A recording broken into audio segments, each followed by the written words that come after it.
कि हमारे विधायक, भूल चूक में बड़े हुए विधायक बलजीत यादव ने अलवर के अंदर प्रेस कॉन्फ्रेंस में जिस तरह से थूक वगैरह है और जिस तरह से गंदगी फैलाई है और जिस तरह से गलत शब्द बोले हैं, वो बहुत ही शर्मसार करने वाले शब्द हैं। एक संत महात्मा पर और 20 लाख लोगों द्वारा चुने हुए जनप्रतिनिधि के ऊपर जिस तरह की अभद्र टिप्पणियां की है, ये बड़े शर्म की बात है और 20 लाख मतदाताओं के मुंह पर तमाचा है। इस तरह की भाषा बोलना एक जनप्रतिनिधि के ऊपर, और वो भी एक जनप्रतिनिधि। मैं कहता हूं बेशर्मी की हद होगी। ऐसा बेशर्म विधायक हमने नहीं देखा जिसने साधु संतों की मान मर्यादा को ताक पर रख दिया, बहन बेटी की इज्जत को खराब कर दिया और मन चाहे जिसके जैसे गुरुजन हो तो उनको अपमानित किया। किसी को नहीं बख्शा इस आदमी ने। यह आदमी जनप्रतिनिधि कहलाने योग्य नहीं है। इसको आप और विधायक महोदय कहने का इसको राइट नहीं है, इसको सुनने का। मैं कहता हूं इसको तू तबाक से बोले। जो व्यक्ति एक साधु संत के बारे में इस तरह की अभद्र टिप्पणी बोल सकता है, उसको कैसे बर्दाश्त करेंगे? कौन होता है ये चरित्र प्रमाण पत्र जारी करने वाला? महाराज जी का चरित्र प्रमाण पत्र जारी करने का इसका अधिकार क्या है? पहले इसका स्वयं का चरित्र देखो। इसका चरित्र तो वहीं उजागर होगा जब इसने संत महात्मा को भाई बालकनाथ कह के बोला, वहीं उसका चरित्र जाहिर हो गया। इसका चरित्र उस समय जाहिर होगा जब जिसने इसके परिवार को और बहन बेटियों को उस महात्मा से लपेट दिया। ये इसका चरित्र है। इसने इस तरह की बातें बोली है जो बर्दाश्त करने के लायक नहीं है। इस आदमी ने कहा कि भुआ जी का वो है। अरे तेरे को बेशर्म पता ही नहीं है? भुआ जी तो 30 साल से है वहां, महाराज जी तो 5 साल से आए हैं। तू बहन बेटी और बुआ फूफाओं को लपेट रहा है और ईमानदार है, साधु संत है। जिसने चोला वस्त्र पहन लिया वो निश्चित रूप से पूजनीय है, वंदनीय है। प्रधानमंत्री और राष्ट्रपति और मुख्यमंत्री तक उसको झुककर प्रणाम करते हैं, लेकिन इसने तो बेहद बेशर्मी की सारी मर्यादा लांघ गए। इस तरह का बेशर्म विधायक हमने नहीं देखा है। ये बात करता है चरित्र की।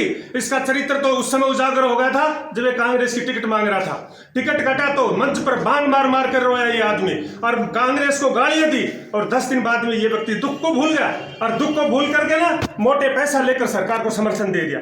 अरे 10 दिन में ये है तेरा चरित्र, तो ये है संत महात्मा का चरित्र, तू क्या गिनाएगा? उसके बाद में सरकार जब हिली बीच में तो समर्थन मांगने के नाम पर इसने मोटा पैसा लिया, समर्थन देने के नाम पर। तीसरी बार राज्यसभा सांसद का जब चुनाव हुआ तो सारे एमएलए एमपी सब अपने पार्टियों के अंदर चले गए। ये आदमी क्षेत्र के अंदर घूम रहा और क्या कह रहा कि नौजवानों को जो पार्टी आरक्षण देगी मैं उसके पक्ष में जाऊंगा। हम मूर्ख नहीं है, जनता बावली नहीं है। तू अपने भाव बढ़ा रहा था यहाँ। अरे बेशर्म, तुझे पता होना चाहिए जो व्यक्ति चुनाव जीत कर जाता है, लास्ट में जो कैंडिडेट होता है, जो प्रधान का हो, जिला प्रमुख का हो, चाहे एमपी का चुनाव हो, चाहे राज्यसभा का हो, लास्ट में जाने वाला सबसे महंगा बिकता है। राज्यसभा के चुनाव में सबसे मोटा पैसा तूने ऐठा और खुद अपने मुंह से कह रहा है कि आम विधायक को 60 करोड़ रुपए दिए हैं, तो तेरा तो रेट और भी महंगा हुआ होगा, तू सबसे लास्ट में गया था। और वो कहता है हमारे महंत बालकनाथ जी जो बुद्धिमान है, पढ़े लिखे हैं, और उसको कहता है मंदबुद्धि। जो एक हिंदुस्तान की मानी हुई यूनिवर्सिटी को चलाते हैं वो मंदबुद्धि है। तेरे जैसे पता नहीं वहां नौकरी करते हैं, लेकिन बहरोड की जनता से चूक हुई है। तेरे जैसे निर्लज्ज और नालायक और बेशर्म व्यक्ति को जनता ने चुना है। ये इस बहरोड क्षेत्र का दुर्भाग्य है। और ये विकास कम हो जाएगा, काम कम हो जाएंगे, कोई फर्क नहीं पड़ेगा, लेकिन हमारे क्षेत्र की मान मर्यादा और संस्कृति सभ्यता संस्कारों को चकनाचूर कर रहा है ये आदमी। ये क्षेत्र के लिए मतलब शुभ नहीं है, शुभ संकेत नहीं है। इस व्यक्ति को मैं कहता हूँ बाहर का रास्ता दिखाना चाहिए।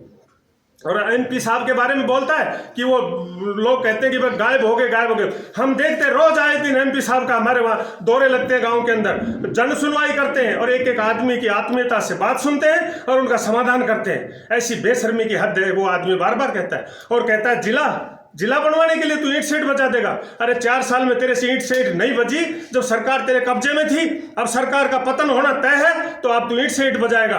तूने सौदा कर दिया उसका बहरोड का, ले जाकर कोटपुतली के नेताओं के सामने सरेंडर होकर लिख कर दे दिया। तूने मोटा माल कमाया है। यहाँ किसी कर्मचारी को नहीं बख्शा, किसी अधिकारी को नहीं बख्शा। बिस्पुड़ी गांव की 70 बीघा जमीन है। उस जमीन के अंदर इनडायरेक्ट रूप से इसका हिस्सा है, बिना लागत के हिस्सा है। गांव को बर्बाद करने पर तुला हुआ है और मेरे क्षेत्र के नौजवानों को गंदी लतों में फंसाया है, गंदी अब उसमें आदतें सिखाई हैं और नौजवान के भविष्य से खिलवाड़ किए।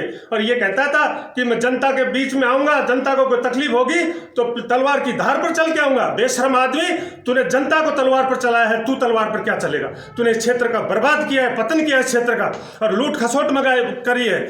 और हिंदुस्तान के अंदर पहला विधायक है जो व्यक्ति इतनी लूट खसोट करी है, जनता को अपमानित किया है, जनता को नौजवानों के भविष्य के साथ खिलवाड़ करी है। आज तक कोई भी विधायक ऐसा हमने नहीं नहीं देखा। इस तरह की गुंडागिर्दी कौन बर्दाश्त करेगा?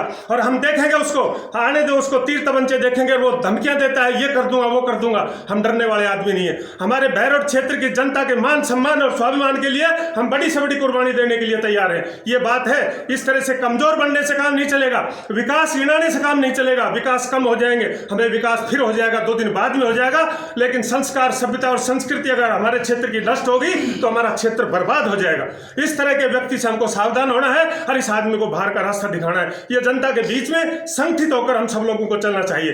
पार्टीबाजी, भेदभाव, गुटबाजी, धड़ेबाजी, इनको सबको भुला करके सब लोग संगठित होकर के क्षेत्र के अंदर चलो और इस व्यक्ति के खिलाफ आवाज उठाओ। बेशर्मी की हद होती है। जिस संत के बारे में इस तरह की भाषा बोले कौन बर्दाश्त करेगा? बेशर्म आदमी को शर्म नहीं आती। उसको कभी कहता है भाई बालकनाथ, कभी कहता है मतलब उटपटांग भाषा बोलता है। उसको अपनी जुबान पर कंट्रोल नहीं। तू जब से सबसे बड़ा आदमी होगा। यह जनता है, ये सब देख रही है, इसका इलाज करेगा वक्त पर। सारे कर्मचारी भयभीत है। किसी की बहन बेटी की इज्जत इसने नहीं बख्शी। जसवंत जी के पुत्र वधु का जन्मदिन था, उस पर महाराज जी गुलदस्ता लेकर चले गए तो उसने कहा, एक महाराज ने दिया अपनी महारानी को गुलदस्ता। अरे बेशरम, तेरे भी बहन बेटियां होंगी, हमारी भी बहन बेटियां हैं। जसवंत जी से हमारे वैचारिक मतभेद हो सकते हैं, हमारी लड़ाई हो सकती है, लेकिन उनकी बहन बेटी हमारी बहन बेटी है। इस तरह का अपमान करता है क्षेत्र के अंदर। और उसके भी बहन बेटी है, विधायक की बहन बेटी हमारी बहन बेटी है, लेकिन विधायक की नजरों में हमारे क्षेत्र की कोई बहन बेटी उसकी बहन बेटी नहीं है। इस तरह के व्यक्ति के खिलाफ हमको मुहिम चलानी पड़ेगी और किसी तरह से डरने की जरूरत नहीं है। हम कह रहे हैं सबसे आगे हम चलेंगे और मजबूती के साथ में ऐसे दुष्ट व्यक्ति का हम विरोध करेंगे और इस क्षेत्र को भगा करके दम लेंगे। ये हम लोगों ने तय किया है और हमें नहीं चाहिए पद कुर्सी। हम एमएलए बनने के लिए हमारी भूख नहीं है, कुर्सी लेने के लिए हमारी भूख नहीं है। हमारी भूख है तो क्षेत्र में शांति हो, हमारी भूख है तो क्षेत्र की सभ्यता और संस्कृति बरकरार है, हमारी भूख है तो ये हमारे नौजवानों का भविष्य सुरक्षित रहे, हमारी भूख है तो यह है कि हमारे क्षेत्र का सर्व समाज, सब व्यक्ति शांति से अपना जीवन यापन करें और क्षेत्र समृद्धिशाली बने और विकास की ओर अग्रसर हो। यह बात लेकर हमारे लोगों का सपना है। इस तरह के व्यक्ति से हमको सावधान होना पड़ेगा। आप शराब के ठेके खुलवा दिए गली गली के अंदर, आज झूठ बोलता है कि शराब के वो गलत तरीके से शराब बिक्री उस पर मैं कंट्रोल कर रहा हूं। क्या कर रहा है? तुमने तो ठेके खुलवाए। रोज आए दिन गुरुजनों का, कर्मचारियों का ट्रांसफर करवाता है और फिर 20-20, 10-10 लाख रुपए लेकर उनको वापस ले आता है। बेशर्मी की कोई हद होती है। लूट खसोट मचा रखी है और इतना पैसा है जिसकी कोई हद नहीं है। 1000 करोड़ रुपए के लगभग इस आदमी ने लूटा है इस बहरोड की धरती से और लूट करके ना पुष्प कर वर्षा करके दिखा रहा है। भ्रष्टाचार की बदबू आ रही इन फूलों के अंदर। मैंने तो कल परसों वीडियो जारी किया था कि चंदन और कुमकुम मिला दे, लेकिन इसमें बदबू भ्रष्टाचार की आ रही है और भ्रष्टाचार तेरी रग रग में बसा हुआ है। तूने लूट के अपना घर बनाया है और तूने कुछ नहीं किया बहरोड के लिए। एक भी काम गिना दे बहरोड के अंदर। तो मैं तो यही निवेदन करना चाहता हूं कि महंत बालकनाथ योगी हमारे पूजनीय वंदनीय सांसद है और हमारे एक सांसद है और जिन्होंने कोरोना गांव में हमारे बहरोड क्षेत्र की मिट्टी में जन्म लेकर इस मिट्टी की खुशबू पूरे देश के अंदर फैला रहे। इससे बड़ा गर्व हमें कोई नहीं हो सकता। हमारी खुशी इसी में है। काम कम हो जाएंगे लेकिन हमारा मान और सम्मान पूरी दुनिया में बढ़ा रहे। ऐसे संत की हमें पूजा करनी चाहिए। और आज कहने को तो कुछ भी कहते हो, आज वो गद्दी पे बने पहुंचेगा, ये पहुंचेगा। जिस दिन जिस माँ ने कूक से उस बच्चे को पेट से निकाला था उस दिन उसको ये थोड़ी पता था तेरा बेटा ये बनेगा। उस दिन अपने जिगर के टुकड़े को जिसने संतों के चरणों में चढ़ा दिया, इससे बड़ी त्याग और बलिदान क्या हो सकता है कि माँ के और बाप के लिए। और उस संत ने इस क्षेत्र का नाम बढ़ाया पूरे क्षेत्र के अंदर और आज इतनी बड़ी गद्दी के मठाधीश है। ये उनका प्रारब्ध है, ये उनकी किस्मत है। लेकिन ये तो इसको सोचना चाहिए, इसको खुशी होनी चाहिए। लेकिन इसने बेशर्मी की सारी हदें पार करके और इस आदमी ने इस क्षेत्र का बेड़ा गर्क कर दिया। और मैं तो यही कह रहा हूं कि महाराज जी ने हमारे क्षेत्र का मान सम्मान बढ़ाया है और आगे बढ़ाएंगे और इस मिट्टी की खुशबू को देश विदेश में फैलाएंगे। इन्हीं शब्दों के साथ जय हिंद, जय भारत।